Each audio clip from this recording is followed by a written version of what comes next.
আমি ওনারে মহব্বত করি। তা আমি ওনার হাত ধরে বললাম, ভাই আপনার আমি হাতে ধরি বললাম, আপনি যায়েন না, ওইটা আগুন, আপনি ধ্বংস হয়ে যাবেন। উনি ঝটকা দিয়ে আমার হাত ছাড়াই নিল। এটা সম্ভব? আমি ওনার ঘাড়ে হাত দিলাম, কাঁধে হাত দিলাম, ভাই আল্লাহর দোহাই আপনি যাইয়েন না, ধ্বংস হয়ে যাবেন, ওইটা আগুন। উনি আমার কাঁধের থেকে হাত সরাইয়া ফেলে দিল। এটাও সম্ভব। কিন্তু আমি যখন ভালোবাসার কারণে আমার সিদ্ধান্ত আমি তাকে বাঁচাবই, আমার ভাইকে, তখন আমি তার কোমরে জড়াইয়া ধরলাম, জড়াইয়া কোমরে ধইরা বললাম, না ভাই আমি তোমাকে ওই আগুনে পড়তে দিব না, আমি যাইতে দেব না তোমারে। আল্লাহর কসম, নবীজি বলছে, উম্মত আমি আমার এক এক উম্মতকে কোমরে জড়াইয়া ধইরা জাহান্নামের আগুন থেকে বাঁচাইতে চাই। কোমরে জড়াইয়া ধরলে ছুটা বড় কঠিন, কঠিন না? হাতে না ছাড়াই দিলেন, কাঁধের হাতে না ফেলে দিলেন, কিন্তু কোমরে জড়াইয়া ধরলে কেমনে ছাড়বেন? তো নবী এটা বলছে, ওয়া আনা আখিযুন বিহুজাজিকুম, আমি তোমাদেরকে কোমরে জড়াইয়া ধরে চাই, তবু আমার উম্মত বেঁচে যাক, আমার এক এক উম্মত বেঁচে যাক, জাহান্নাম থেকে বাঁচো। আমার দোস্ত, আমার বাপ, আমার ভাই ফিরতেই হবে, জাহান্নাম থেকে বাঁচতেই হবে। দোস্ত, বিষয়টা মামুলি মনে করেন, এটা একটা ওয়াজ করছি এই জন্য, আর 10 জন বক্তা ওয়াজ করছেন, আমিও করছি না রে ভাইয়া, এই জন্য না। সারাটা দিন রাত এই দৌড়ের উপরে থাকি, দৌড়ের উপরে থাকি। এই জন্য বললাম, আমরা এক ফিকির, আমাদের আপনাকে এটা ভাবতে হবে, জাহান্নাম থেকে বাঁচতেই হবে বন্ধু। কোরআনে আল্লাহ বারবার একটা কথা বলছে নবীজিকে, আমাদের নবীকে পর্যন্ত আল্লাহ বলছে, বন্ধু ওমা আদরাকা মা হিয়া, এই বন্ধু জাহান্নামের আগুন কেমন আপনি জানেন? নবীজিকে বলছে আল্লাহ, নারুন হামিয়া, বন্ধু আপনাকে বলছি, লেলিহান আগুনের ধাউ ধাউ শিখা জাহান্নামের আগুন। ওমা আদরাকা মাল হুতামা, আল্লাহ বলছে বন্ধু হুতামা নামক জাহান্নামের আগুন কেমন জানেন? তো নবীজিকে আল্লাহ বলছে নারুল্লাহিল মুকাদা, আল্লাহ বলছে নবী আমি আমার কর্মচারী দিয়ে আগুন লাগাই নাই, আমি আমার কাজের লোক দিয়ে আগুনটা লাগাই নাই, আমি আল্লাহর হাতে লাগানো জাহান্নামের আগুন, এই আগুন আমি লাগাই দিছি। নারুল্লাহ, আমার হাতে জ্বালানো আগুন, আল্লাতী তাত্তাদিউ আলাল আফইদা, আল্লাহ বলে বন্ধু জাহান্নামের আগুনের প্রথম ফোঁটা, প্রথম স্পর্শ যখন জাহান্নামের আগুনের লাগবে, ছুঁইবে, সাথে সাথে নাফরমানের পুরা দেহ, ভিতরের সমস্ত অঙ্গ প্রত্যঙ্গ, কলজা সুদ্ধা একই মুহূর্তে জ্বালায়া ফেলবে। দুনিয়ার আগুন কখনোই এভাবে জ্বলে না। দুনিয়ার আগুন এক সাইড থেকে জ্বলতে থাকে, চেষ্টা করে লাফালাফি করলে, দৌড়ঝাঁপ করলে, ইচ্ছা করলে হয়তো বাঁচানো যায়। এটুকু পুড়ে গেছে, বাকিটা বাইচা গেছে, এটুকু পুড়া গেছে, বাকিটা বাইচা গেছে, আঙ্গুলগুলো পুড়া গেছে, বাকিটা বাইচা গেছে, ঠিক না? দুনিয়ার আগুন এরকম ধীরে ধীরে পড়ে, ধীরে ধীরে ধীরে ধীরে। কিন্তু আল্লাহর কসম, আল্লাহ কোরআনে বলছে জাহান্নামের আগুন যখন প্রথম সেকেন্ড স্পর্শ করবে, কলজা সুদ্ধা ভেতর বাহির পুরাটা একসাথে প্রথম মুহূর্তেই জ্বালায় ফেলবে। লাভ দিবেন, দৌড়াবেন না, ইন্নাহা আলাইহিম মুসাদা ফি আমাদিম মুমাদ্দাদা, আল্লাহ বলেন আগে জাহান্নামের মোটা খুঁটিতে বান দেওয়া হবে, এরপরে আগুন জ্বালানো। হ্যাঁ, এটা কোরআন শরীফের আয়াত। খুযুহু ফাগুল্লু, আল্লাহ বলে ফেরেশতাদেরকে জাহান্নামীকে ধরো এবং বাঁধো, সুম্মাল জাহিমা সাল্লু, এরপরে লাঠি দিয়া জাহান্নামে ছুঁড়ে মারো। কোরআন শরীফের আয়াত। খামখেয়ালি করেন না ছেলেরা, খামখেয়ালি করেন না। হ্যাঁ, একটা মোবাইল, একটা নারী, একটা ছবি, একটা উলঙ্গ দৃশ্য, দোস্ত এটুকুতে এমন সুন্দর জীবন নষ্ট করে দিও না। একটা মোটর সাইকেল দিয়া জিন্দিগি শেষ করে দিও না। মোটর সাইকেল একটা পাইলে কুত্তার মতো এটারে চালা, এমন জোরে ছাড়ে, এটারে মনে হয় যেন কুকুরে কামড় দিছে, এই জন্য এটা এত জোরে ছাড়ছে। আশ্চর্য, এটা কি ব্যারাম? এটার কোনো যুক্তি তো থাকতে হবে, বলেন, একটা যুক্তি তো থাকা চাই। তুমি এত জোরে ছাড়লা, তুমি তো একটু পরে কাবার্ডের সাথে লরির সাথে একটা ধাক্কা খাইয়া তোমার মাথা ফাইটা যাবে, তোমার পাওটা ভাঙ্গে যাবে, এইটাও বোঝেন। আর যদি বলে যে এত জোরে চালাইছি মানুষে যাতে দেখে, তো মানুষে বা দেখবো কেমনে? দেখতে দেখতে তো তুমি নিমসা। মা কথা বোঝেন না। আমি মনে করেন মাত্র পজিশন নিলাম যে আমি সামু হেতের মোটরসাইকেলটা, হেতে তো গেছে গা চান্দিরা, তা আমি কেমনে দৌড়াবো তোমার ভিসি ভিসিটা চাইতাম বললে তোমার এই কারবারটা? তো এটা সাহে কে? একটা বিকৃত মস্তিষ্ক ছাড়া, অসুস্থ মানসিকতা ছাড়া আর কিচ্ছু না। হ্যাঁ হ্যাঁ, আওয়াজ, এটার আওয়াজ, এটা চ্যালেঞ্জার 5, এটা খুইলা, এটা একেবারে বিভৎস।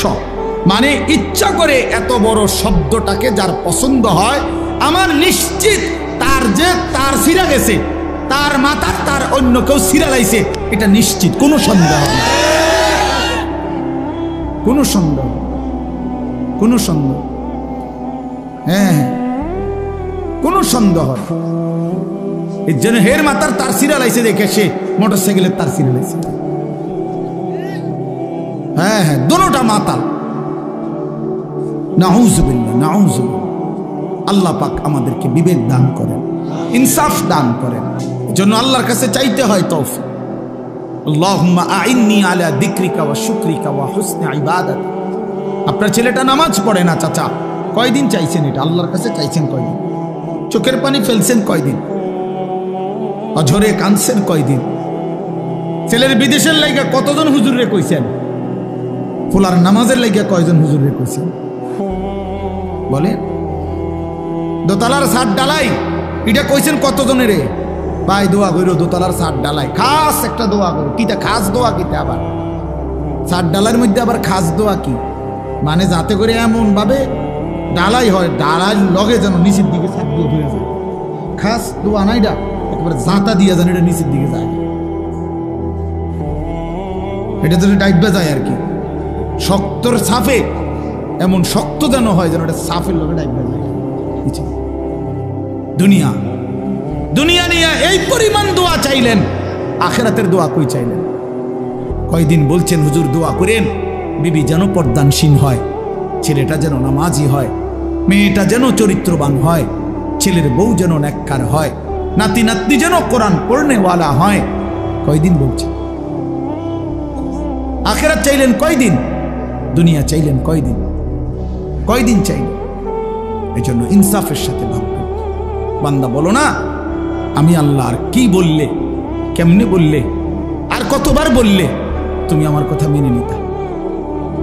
অতএব বাপ যারা নামাজ পড়েন না, নওজোয়ান ভাই তোমরা যারা নামাজ পড়ো না, দোস্ত ইনসাফের সাথে এই রাত অন্ধকারে একাকী একটা মিনিটের জন্য হইল যদি মায়ের বুকের দুধ পান করে থাকো ভাইয়া, তো একবার হলো যদি মুসলমানের ঘরে জন্ম নিয়ে থাকো বন্ধু, একবার হলো ভাইব যে তোমার আল্লাহ তোমার কাছে জানতে চাইছে যে বান্দা আমি আর কতবার বললে, আমি আর কত পারা নাজিল করলে। আমি 23 বছর বলে গেলাম, 23 বছর বলার পরও যেহেতু হয় নাই, তুমি বলে দাও বান্দা আমি আল্লাহ আর কতবার বললে, কত বছর বললে তুমি আমাকে মেনে নিতা, আমার কথাগুলো মেনে নিতা। কি বলবো? হ্যাঁ কি জবাব দিবেন বলেন? জবাব দেন। বেনামাজি জবাব দেন, সুদখোর জবাব দেন, এই হারামখোর জবাব দেন, বলেন। আর কত বছর বললে, কতবার বললে সুদ ছেড়ে দিতেন, আর কতবার বললে মিথ্যা ছেড়ে দিতেন। যেই বোনেরা বেপর্দা, ওই বেহায়া বেপর্দা নারীকে জিজ্ঞাসা করেন, এই অসভ্য বেহায়া নারী আর কতবার বললে তুই পর্দা করতি বোন, বল বলে। আহ কিভাবে সম্ভব? আমি জিন্দেগিতে বহুত চিন্তা করে দেখছি, আমি বহুত ভাবছি, বিশ্বাস করেন। একটা মুসলমানের বাচ্চা মুসলমানের ঘরে জন্ম নিয়া, মুসলমান পরিচয় দিয়া, খোদার 365 দিনে 1 বছর কোনদিন ফজরের নামাজ একদিনও পড়লো না, মুসলমানের বাচ্চা এত বড় জানোয়ার কেমনে হইল? আমি এই কথাটা রীতিমতো আমার মন চাই যে ডক্টরেট করি, যেটা বুঝতে, যেটা PhD করা দরকার। কিভাবে সম্ভব? মানুষের বাচ্চা কেমনে এত বড় হাইওয়ান হয়? আরে কোন কি ওমিয়া, এটা কিটা আসল? আমি কোনোভাবে কোনো ক্যালকুলেশন দিয়ে এটা মিলাইতারি না। একটা বছর বেটা তুই নাফরমান, কোনোদিন ফজরের নামাজ পড়লি না? আরে তুই কি মানুষের বাচ্চা রে? এটা কিভাবে সম্ভব ভাইয়া? ওই কোন মার ঘরে জন্ম নিল? আহা, তার মা কোথায়, তার বাবা কোথায়? কিভাবে সম্ভব? ওই মা কেমনে মেনে নিল? ওই বাবা কেমনে মেনে নিল? 16 বছর 18 বছর আপন ঘরে, মা বাবার ঘরে ঘুমায় সন্তান, কোনোদিন ফজরের নামাজ পড়ে না। মায়ের চোখেও এক ফোঁটা পানি নাই, বাবার চোখেও এক ফোঁটা পানি নাই। আহ, মা বাপ কেমনে মেনে নিল? সন্তানে বা কেমনে মেনে নিল? এভাবে কেমনে আল্লাহকে ভুলে গেল? ইয়া আইয়ুহাল ইনসান মা গাররাকা বিরাব্বিকাল কারীম। রব্বুল আলামিন বলে, বান্দা, হে মানুষ, আমার মতো দয়ালু মেহেরবান মনিব থেকে কে তোমাকে ধোঁকা দিল? কে দিল? এত বড় আসমান দিয়ে আমি আল্লাহ সাজাইলাম, এত বড় জমিন আমি আল্লাহ তোমার জন্য বিছিয়ে দিলাম, এত বড় কায়নাত আমি রব্বুল আলামিন বানাইলাম, বিনিময়ে আমি বুঝি একটা সেজদা পাইলাম না? কেমনে পারলা বান্দা? মা গাররাকা বিরাব্বিকাল কারীম। আল্লাহ বলে, বান্দা, কে তোমারে ধোঁকা দিল? বান্দা, এমন কোন বন্ধু পেলে, এমন কাকে পেয়ে গেলা বান্দা, যাকে পেয়ে তুমি আমার মতো মালিককে ছেড়ে দিলা? 7 আসমান দিয়ে 7 জমিন দিয়ে 24 ঘন্টা নিঃশ্বাস দিলাম, চোখ নাক কান দেহ অঙ্গ প্রত্যঙ্গ সচল রাখলাম। এত কিছুর বিনিময়ে আমি বুঝি তুমি বান্দার দিল মন পাইলাম না, তোমার বুঝি দিল গলাইতে পারলাম না। আহ, এক মিনিট ভাই, কোনো এক বেনামাজি কেউ যদি এখানে থাকো ভাই, 1 মিনিট ভাই, আজকেই ভাই, ঘুমাইবার আগেই ভাই, নবীজি জিজ্ঞেস করবে, উম্মত, আমি 23 বছর উম্মত, হাসরের ময়দানে নবী বলবে, আমলনামা দেখাইয়া বলবে, প্রত্যেককে সুপারিশের জন্য নবীজির কাছে চাইতে হলে আমলনামা জমা দিতে হবে। ওমা, সুপারিশের কোনো কাগজপত্র নাই, কথা কোনা, কোনো নিয়ম কানুন নাই নাকি? হ্যাঁ, কোনো ফাইল জমা দিতে হবে না তো নবীজি তো দেখবে। নবীজির সামনে তো আপনাকে বলতে হবে, ইয়া রাসূলুল্লাহ, এই যে আনিসুর রহমান আশরাফি, এইটা আমার ফাইল, আপনি দেখেন, আমার জন্য একটু সুপারিশ করুন আল্লাহর কাছে। আল্লাহ নবী দেখবে 30 বছর সুদের ব্যবসা, 60 বছর বয়স, 60 বছর পর্যন্ত বিড়ি সিগারেট খাইয়া গেছে। 30 বছর 60 বছর বয়স, কোনোদিন গালি ছাড়া কথা বলে নাই। ছেলেটা বেনামাজি, মেয়েটা বেপর্দা, স্ত্রী বেপর্দা। মৃত্যু পর্যন্ত আমার উম্মতের ঘরে প্রতিদিন রঙিন টেলিভিশনে নাচ গান নর্তকীর ছবি চলছে। তার ছেলে মেয়ে নাতি নাতনি বসে নাচ গান নাটক সিনেমা দেখে গেছে। কোনোদিন গালি ছাড়া কথা বলে না, হালাল রোজগার বলতে কিছু নাই। ফজরের নামাজ 1000 পৃষ্ঠা উল্টাইও, ফজরের নামাজ বলতে কিছু নাই। আল্লাহর কসম, আমরা উর্দু কিতাবে পড়ছি, নবীজি চোখের পানি ফেলে দিবে, নবী কাঁদবে, আল্লাহর নবী কাঁদবে, বলবে, উম্মত, আমি সেই নবী যে 23 বছর তোদের জন্য কেঁদেছিলাম, আমি সেই নবী যে পেটে ক্ষুধার কষ্টে 2টা পাথর বাঁধছিলাম, আমি সেই নবী তায়েফের রক্তে যে সমস্ত শরীর রক্তাক্ত করেছিলাম, উহুদের দান শহীদ করা রক্ত নিয়ে ময়দানে পড়েছিলাম বেহুশ হয়ে, আমার এত রক্ত, আমার এত চোখের পানি, আমার এত ক্ষুধার কষ্টের বিনিময়ে উম্মত এই আমলনামা, তুমি আমার এত বড় বেইজ্জতি কেমনে করলে? আমি কেমনে আমার আল্লাহর সামনে এটা দেখাবো যে আয় মাওলা, এটা শ্রেষ্ঠ নবীর শ্রেষ্ঠ উম্মতের আমলনামা? বলো, কোন বাপ যদি 8 বছর ছেলেটাকে ইউনিভার্সিটিতে পড়ায়।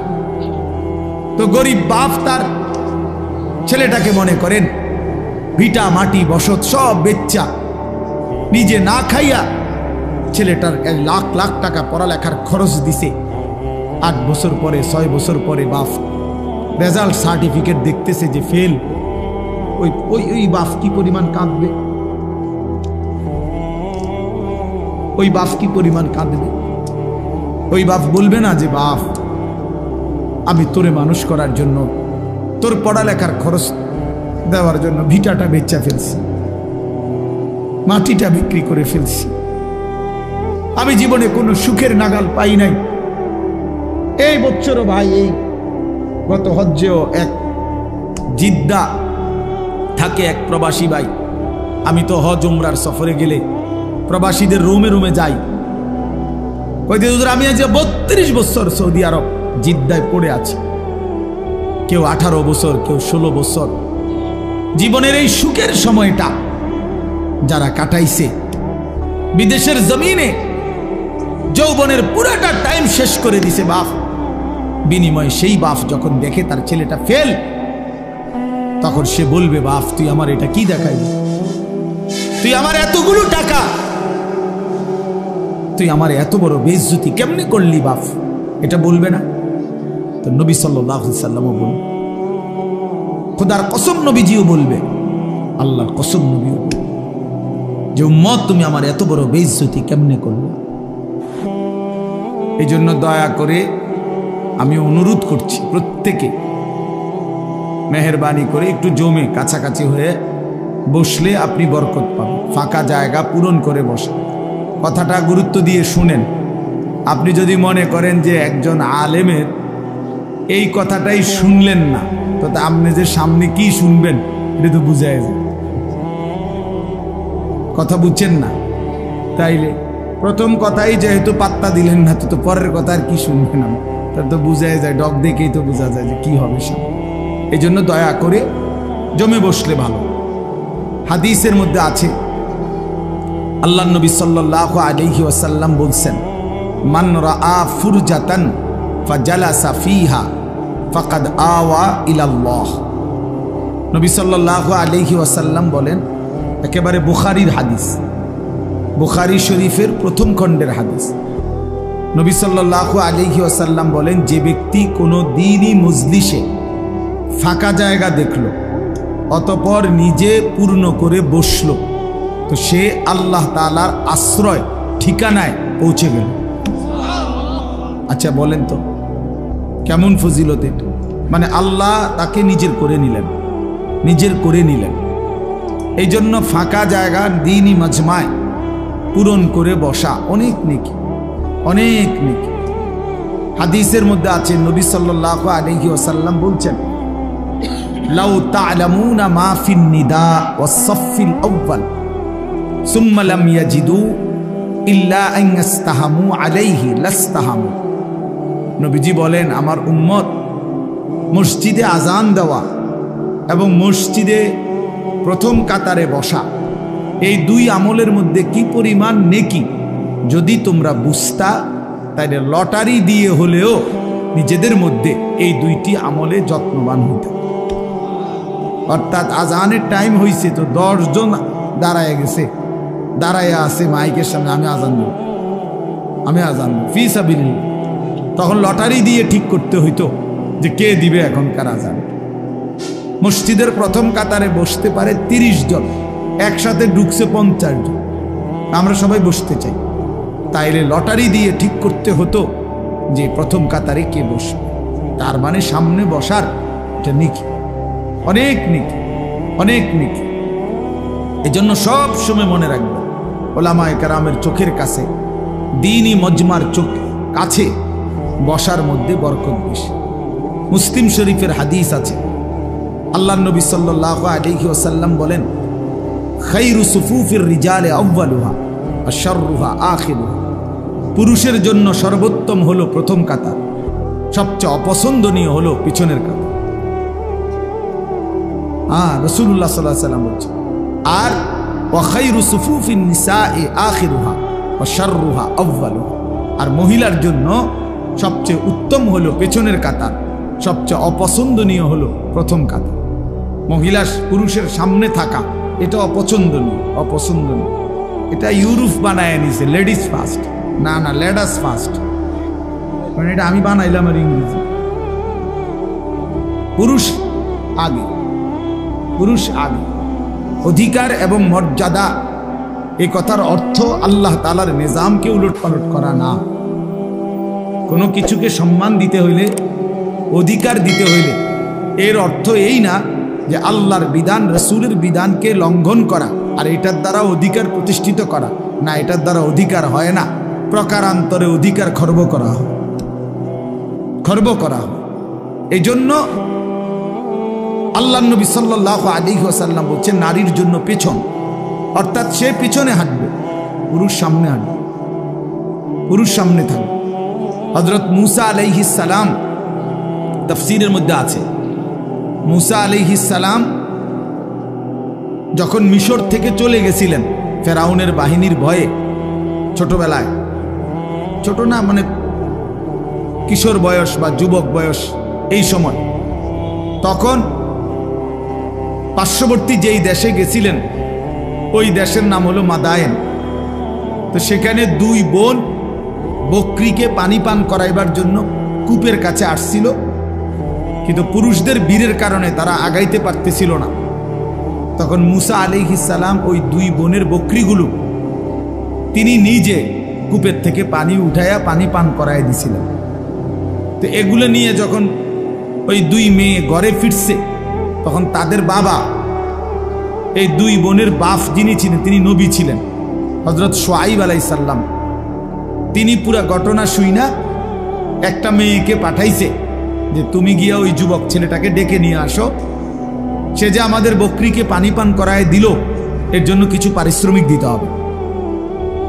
তখন এই একজন মেয়ে আবার আয়েশা মূসা নবীর কাছে আসছে, আয়েশা ডাকছে যে আমাদের বাবা আপনাকে ডাকতেছেন, আপনাকে আপনার পারিশ্রমিক দিবে, আপনি আমাদের বাড়িতে চলেন।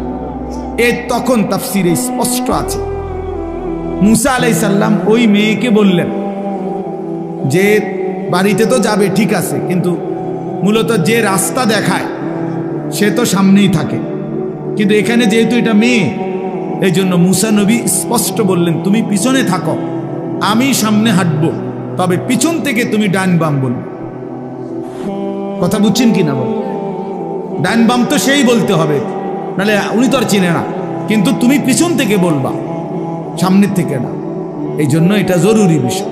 যাই হোক, তাহলে বলার উদ্দেশ্য হলো অনেক মানুষের বদভ্যাস, মসজিদে জুমার দিন অথবা অন্য সময়ও আসছে মসজিদে আগেই বারান্দাত বসে থাকে, ও মসজিদের কোনার খুঁটির সাথে বসে থাকে, বাউন্ডারি ওয়ালের মধ্যে হেলান দিয়া দুই পা আলগি দিয়া এ বসে বসে জিমা। আশ্চর্য কথা, আপনি আসলেন আগে, তা পিছনে পড়ে রইলেন কেন? এই জন্য সব সময় আল্লাহর ঘর মসজিদে যতটা সম্ভব প্রথম কাতারে, যতটা সম্ভব সামনে বসার চেষ্টা করবেন। বলেন ইনশাআল্লাহ। আল্লাহ তাআলা আমাদেরকে তৌফিক দান করেন। বলতেছিলাম আমি যে কথাটা, যে কম দেখা যাক এতে কোনো আপত্তি নেই। কেন বললাম? কোরআনুল কারীমের মধ্যে আছে, আল্লাহ তাআলা বলছেন কালিলাম মা তাশকুরুন। কোরআনে আল্লাহ বলেন আমার শুকর আদায় করে, কৃতজ্ঞতা আমি আল্লাহর আদায় করে এমন বান্দা কম। কালিল ওয়া কালিলুম মিন ইবাদিয়াশ শাকুর, আল্লাহ বলেন আমার কৃতজ্ঞ বান্দা পরিমাণে কম। কালিলাম মা তাযাক্কারুন, আমি আল্লাহর কথা থেকে উপদেশ গ্রহণ করে কম। কালিল, কম। কোরআন শরীফের বহু আয়াত আছে, আল্লাহ তাআলা বলছেন ইন ইয়াকুম মিনকুম 20 সাবিরুনা ইয়াগলিবু মিআতাই, তোমরা যদি ঈমানদার আল্লাহর প্রতি পূর্ণ বিশ্বাসী হয়ে থাকো 20 জন, তাহলে তোমরা বিজয় লাভ করবে 200 জন নাফরমান বেঈমানের উপরে। তাইলে ঈমানদারের পরিমাণ হবে কত? বেশি না কম? কম। এই যে 20 জন কইল, কিন্তু বিজয় লাভ করবে 200 বেঈমানের উপর, 200 নাফরমানের উপর। কোরআন শরীফে আল্লাহ বলছেন কাম মিন ফিআতিন কালিলাতিন গালাবাত ফিআতান কাসীরা, অল্প সংখ্যক ঈমানদারি বিজয় লাভ করে বেশি সংখ্যক বেঈমানের উপর। এজন্য দোস্ত, এজন্য বাপ, এটা ভাবা উচিত। সংখ্যা নিয়ে কোনো বিষয় না। সফলতা কিংবা ব্যর্থতার জন্য, কোরআন সুন্নাহর দৃষ্টিতে সফলতা বা ব্যর্থতার জন্য সংখ্যা কোনো বিষয় নয়। 10,000 মানুষের সামনে কেউ যদি ওয়াজ করে তাইলে তিনি সফল, 10 জনের সামনে বললে তিনি ব্যর্থ, এই কথা কোরআন সুন্নায় নাই। বুঝছেন নি আমার কথা? এই কথা নাই। 10 লক্ষ মানুষ চিনলে উনি সফল, আর মানুষ না চিনলে উনি ব্যর্থ, এই কথা কোরআন সুন্নাতে নাই। সফলতা কিংবা ব্যর্থতার জন্য সবাই চিনতে হবে, এটা জরুরি না। আমি উদাহরণ দেই তাহলে বুঝবেন। কোরআন শরীফে মোট 25 জন নবী এবং রাসূলের নাম আছে। 25 জন। কয়জন? তাহলে মোট নবী রাসূল কি 25 জন? আপনারা শুনেন নাই কখনো যে নবী রাসূল কয়জন? 1,24,000, কিংবা আরেকটা বর্ণনা হলো 2,24,000। তাহলে 1,24,000 নবী এবং রাসূল, 2,24,000 নবী এবং রাসূল, অথবা তাহলে কোরআন শরীফে নাম উল্লেখ করা হয়েছে মাত্র 25 জনের। তো বাকিদের নাম পৃথিবীর কেউ জানে না, কোরআনে নাই। অন্যান্য কিতাবাদি খুঁজলে আরো কিছু নবী রাসূলের নাম পাওয়া যাবে, তো নয়তো আরো 100। তো ধরে নিলাম, মনে করেন 100 জন নবী রাসূলের নাম পাইলাম খুঁজা, তাহলে বাকি যে নবী রাসূলদের নাম কেউ জানে না পৃথিবীতে, কোনো কিতাবে নাই, তাহলে ওনারা ব্যর্থ। কথা বলেন না কেন? এটা বুঝতে হবে, এটা আখিরাতের হিসাব, এটা পরকালের হিসাব। আচ্ছা, আমাদের প্রিয় নবী সাল্লাল্লাহু আলাইহি ওয়াসাল্লাম তিনি যখন বিদায় হজ্জে আরাফাতের ময়দানে, নবীজির নিজে যে বছর হজ করছেন সেই বছর হজ্জের ময়দানে নবীজি ভাষণ দিয়েছিলেন 1,25,000, প্রায় 1.25 লাখ সাহাবীর সামনে। 1,25,000 যদি সাহাবী ওই আরাফাতের মাঠে হজ্জের মধ্যে নবীজির সামনে থাকে, তাহলে বাড়িঘরে আরো আছে, সবাই তো আর একবারে গেছে গানা হজে, বাচ্চা কাচ্চা, নারী, বৃদ্ধ, দুর্বল, এরকম আছে না আরো, তো ওনারা বাদ দেন। এই 1,25,000ই ধরেন। এই 1,25,000 সাহাবীর মধ্যে সারা পৃথিবীর সমস্ত কিতাব একত্র করলেও 5,000 সাহাবীর নাম খুঁজে পাওয়া যাবে না, 2,000 সাহাবীর নাম খুঁজে পাওয়া যাবে না। অল্প কিছু সাহাবীর নাম পৃথিবীতে আছে, মানে কিতাবে আছে, উল্লেখ আছে। তাইলে আপনি ধরেন একেবারে 5,000-এর নাম পাওয়া গেল, ধরে নিলাম কথার কথা, তাহলে 5,000 সাহাবীর নামও যদি খুঁজে পাওয়া যায়, তাহলে তো শুধু হজ্জের ময়দানের ওই 1,20,000 সাহাবীর নাম পৃথিবীর কেউ জানে না, তো ওনারা ব্যর্থ। এইটা আমরা মনে রাখতে হবে, এটা খুব জরুরি বিষয়। এক তো আখিরাতের মুআমালা, আর একটা হলো দুনিয়ার, আপনাদের দুনিয়ার হিসাব।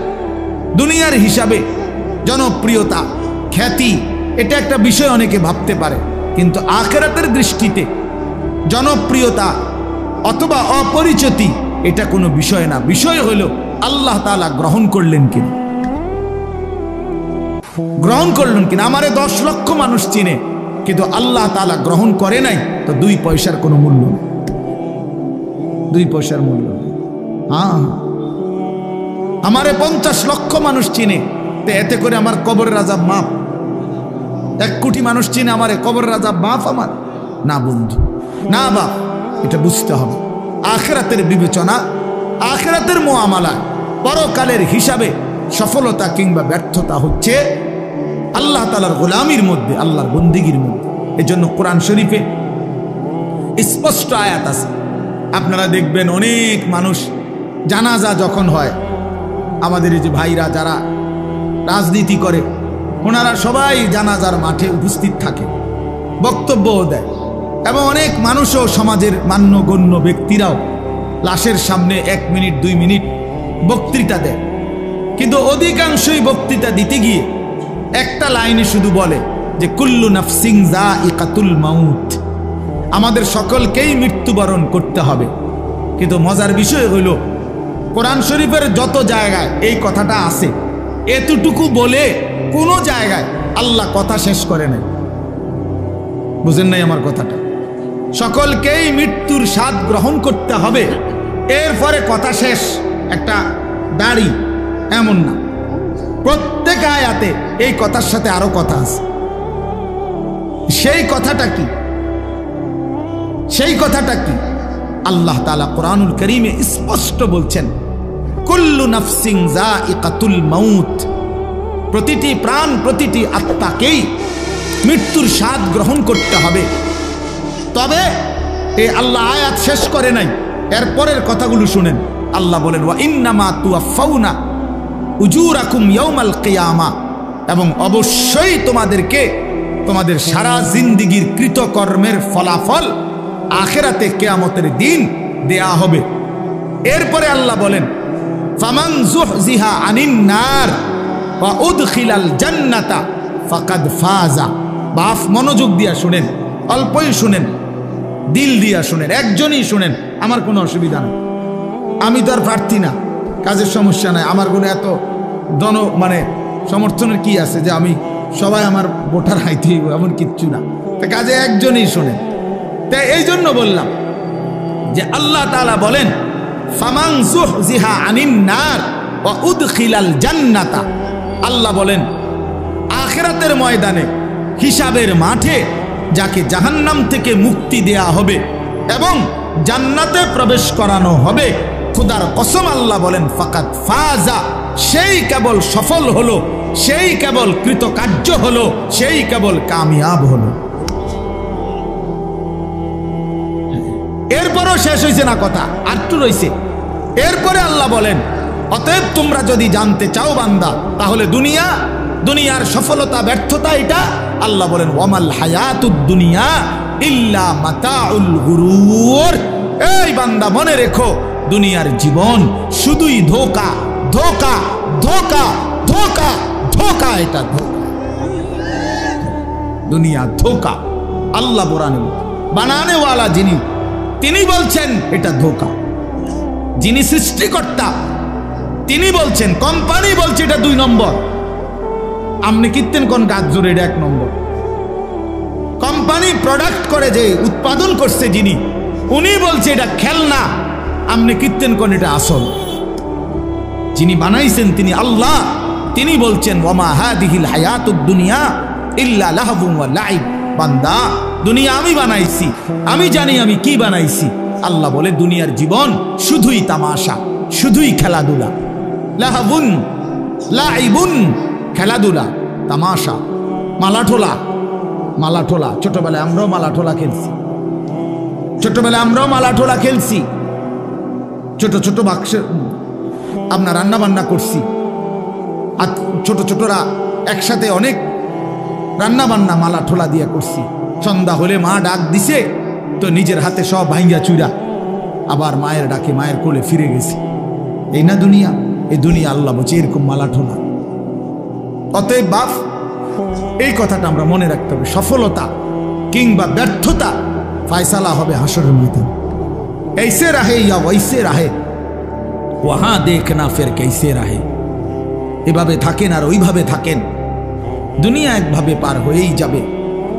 কিন্তু দেখার বিষয় হলো ওয়াহা দেখনা ফের कैसे रहे, সেখানে কেমন থাকবেন ওটা হলো দেখার বিষয়। এখানে হাসলেও মরে যাবেন, এখানে কাঁদলেও মরে যাবেন। আমার ভাই, এই যারা মোবাইল হাতে ধরে রাখছেন, আপনি কিচ্ছু বুঝতেন না, এই মোবাইল এটা লই এই জীবন শেষ হল। এই জিন্দিগি এই মোবাইলের উপরে শেষ। এই অসভ্যতাই জীবন শেষ, কিচ্ছু বোঝে না। ওই যে ভাই নিজে নিজে হাসে, এইটাই জিন্দিগি, এটা এক খামখেয়ালির জিন্দিগি। মনে রাখি, এই মোবাইলের আসক্ত জীবন কোনোদিনও সুখকর হয় না, সুখকর হয় না। এই মানুষটার জীবনের কোনো এক পর্যায়ে কোনো সেন্স কাজ করে না। সে 24 ঘন্টা জিন্দিগির সমস্ত আশা আকাঙ্ক্ষা, আবেগ, অনুভূতি, ইচ্ছা, অভিপ্রায় সব মোবাইলের মধ্যেই খুঁজে। হাসেও মোবাইলে, কান্দেও মোবাইলে, জীবনের সব কিছুর সফলতা খোঁজে মোবাইল। মোবাইলে অনেক মানুষ আমার ছবিটা দেখছে, অতএব আমি সফল। এটা ঠিক মতো সবাই দেখে নাই, অতএব আমি ব্যর্থ। আমি ব্যর্থ। সবাই আমারে চিনছে মোবাইলের মাধ্যমে, অতএব আমি সফল। এবার যেমনিও যেমন একটা লারা দিতেই লইছে, একটা মানুষ চিনলেই যেমনি পাঞ্জাবি পিন্দাও খুললাও, বুঝেন না? একার ডাইরেক্ট রাস্তার মাঝখান দিয়ে আটটা হোক, অসুবিধা চিনছে তো না রে ভাইয়া, রাগ হয়ে না, এই কোনোভাবে মনোযোগ হয় না, এই জিন্দিগি সুন্দর হয় না বাপ, এই জীবন সুন্দর হয় না, এমনি এমনি চলে যায়, দিন নাই, রাত নাই, সকাল নাই, দুপুর নাই, সন্ধ্যা নাই, এটা কেমন জিন্দিগি ভাই? এই কেমন জীবন? 24 ঘন্টা মোবাইল, 24 ঘন্টাই মোবাইল, এই কেমন জিন্দিগি? এই পৃথিবীতে আর কোনো কাজ নাই? এই পৃথিবী গড়ারও কোনো প্রয়োজন নাই, আখিরাত গড়ারও প্রয়োজন। আমরা কিতাব পড়ছি, আমার কাছে আরবি কিতাব আছে, কিমাতুজ জামান ইনদাল উলামা, এই কিতাবের মধ্যে আছে মানে ওলামায়ে কেরামের নিকট সময়ের মূল্য। তো এই কিতাবে আমরা পড়ছি, এক বুজুর্গকে এক সাধারণ মানুষ আইসা বলছে, হযরত আপনার সাথে আমি একটু কথা বলব। তিনি বললেন, কোনো প্রয়োজনীয় মাসআলা? বললেন, না, এমনি একটু কথা বলতাম। তখন উনি বললেন যে, তাহলে তুমি সূর্যের গতিকে কিছুক্ষণের জন্য থামায় রাখো, যতক্ষণ তুমি কথা বলতে চাচ্ছ। যদি তুমি সূর্যের গতি থামাইতে পারো তাইলে আমি রাজি আছি, আর যদি না পারো তাহলে তুমি আমার হায়াতের এই আধা ঘন্টা কেন নষ্ট করো? এই সময় তো আমার, এই 20 মিনিট তো তোমার গেলে আমারও যাবে, 30 মিনিট তো তোমার গেলে আমারও যাবে, তুমি কেন নষ্ট করবে আমার এই হায়াত? বলেন, এইভাবে ভাবতেন ওনারা, এইভাবে ভাবছেন, প্রতি সেকেন্ড আমার থেকেই যায়। ইরতাহালাতিদ দুনিয়া মুদবিরা ওয়ারতাহালাতিল আখিরাতু মুকবিলা। নবী সাল্লাল্লাহু আলাইহি ওয়াসাল্লাম বলছেন, উম্মত, প্রতি মুহূর্তে, প্রতি সেকেন্ডে দুনিয়া তোমার পিছনে যায়, আখিরাত তোমার আগে আসে। এক এক ঘন্টা যাচ্ছে মানে আমার দুনিয়া যাচ্ছে, প্রতি ঘন্টা যাচ্ছে মানে আমার আখিরাত আগাচ্ছে। আমি কবরের দিকে আগাইতেছি, আমি আখিরাতের দিকে আগাইতেছি। ফাকুনু আবনা আল আখিরা ওয়ালা তাকুনু আবনা আদ দুনিয়া। নবী সাল্লাল্লাহু আলাইহি সাল্লাম বলেন, অতএব আখিরাতের সন্তান হও, দুনিয়ার সন্তান হইও না। অর্থাৎ নবীজি বলছেন, উম্মত, আখিরাতের পরিচয়ে পরিচিত হও, শুধু দুনিয়ার পরিচয়ে পরিচিত হও। শুধু ডাক্তার, শুধু ইঞ্জিনিয়ার, শুধু ব্যারিস্টার, শুধু উকিল, শুধু চাকরিজীবী, শুধু ব্যবসায়ী, শুধু রাজনীতিবিদ, শুধু শুধু এতটুকুই, শুধু একটা দুনিয়ার পরিচয়, ড্রাইভার, শুধু কুলি, শুধু দিনমজুর, শুধু কৃষক, এ তো দুনিয়ার পরিচয়। আল্লাহর নবী বলছেন, আখিরাতের পরিচয়ে পরিচিত হও। লোকে যেন বলে সে নামাজি, সে চরিত্রবান, সে দিনদার, সে আখলাকওয়ালা, সে মসজিদকে ভালোবাসে, মাদ্রাসাকে ভালোবাসে, ওলামায়ে কেরামকে ভালোবাসে, হ্যাঁ, বছর শেষে হিসেব করে যাকাত দেয়, বা জামাত মসজিদে নামাজ পড়ে, রমজানে রোজা আদায় করে, হালাল হারামের পার্থক্য মেনে চলে। লোকে যেন বলে দিনদার, লোকে যেন বলে ফরহেজগার, লোকে যেন বলে আল্লাহওয়ালা। খোদার কসম, নবী বলছে, উম্মত, এমন পরিচয়ে পরিচিত হও। শুধু দুনিয়ার পরিচয় লাগাইও না, শুধু দুনিয়ার পরিচয়ে পরিচিত হইও না। এই জন্য আমার বাপ, আমি আমার এই কথাটা বললাম, সফলতা কিংবা ব্যর্থতার জন্য এটা কোনো বিষয় না, বিষয় হলো আখিরাত। ফামান যুহজিহা আনিন নার ওয়া উদখিলাল জান্নাহ ফাকাদ ফাজা। আল্লাহ কোরআনে বলছে, যাকে জাহান্নাম থেকে মুক্তি দেয়া হলো, জান্নাতে প্রবেশ করানো হলো, সেই সফল হলো। কাদ আফলাহাল মুমিনুন, আল্লাহ বলে ঈমানদারগণ সফল হয়েছে। কেন? আল্লাযীনা ইয়ারিসুনাল ফিরদাউসা। এই যে আল্লাহ সরাসরি কোরআনে বলছে, কেন মুমিন সফল হয়েছে? আল্লাহ বলে, কারণ তারা জান্নাতুল ফিরদাউসের উত্তরাধিকারী হবে। অতএব যে মুমিন জান্নাতের অধিকারী হবে, সেই সফল হবে, সেই সফল হবে। ওয়াকালুল হামদুলিল্লাহিল্লাযী আযহাবা আন্নাল হাযান ইন্না